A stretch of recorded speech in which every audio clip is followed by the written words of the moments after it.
Hey everyone, Mrs. Guerreri here. This video is going to update page 29 in your interactive notebook, and it is on independent and dependent variables. So up until this point, you should have already completed up to page 28 and already filled in your domain and range on there.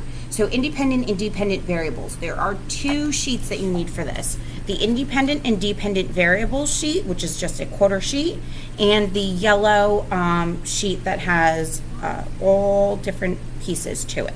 Okay, so in terms of independent and dependent variables, remember our independent variable is the initial thing that we put into our function, and when we put in our independent variable into our function, it's going to change the dependent variable. So we're going to fill out our chart with the following: that changes in the independent variable causes changes in the dependent variable.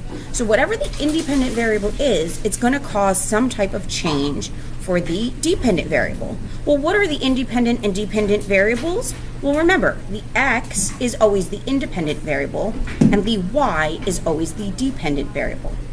Once you have this sheet filled out, you're going to just tape that in right at the top of page 29.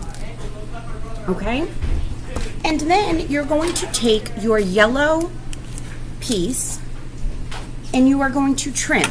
And if you notice, throughout the yellows, there are independent variables and dependent variables. Now, you may not be able to use all of these, but basically what you're going to do is you're going to take the second half of your page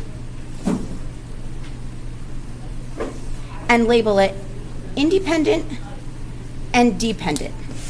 So I just put mine right underneath. And what I'm going to do is I'm going to cut out these yellow pieces and match up what my independent variable is to what my dependent variable is. So for example, let's find one here. The number of strawberries you pick, I'm going to give you this one. The number of strawberries you pick depends on how many jars of jam. Where's that one? How many jars of jam? Oh, there it is. How many jars of jam you'll be able to fill. So, how many strawberries you pick, how many jars of jam you'll be able to make.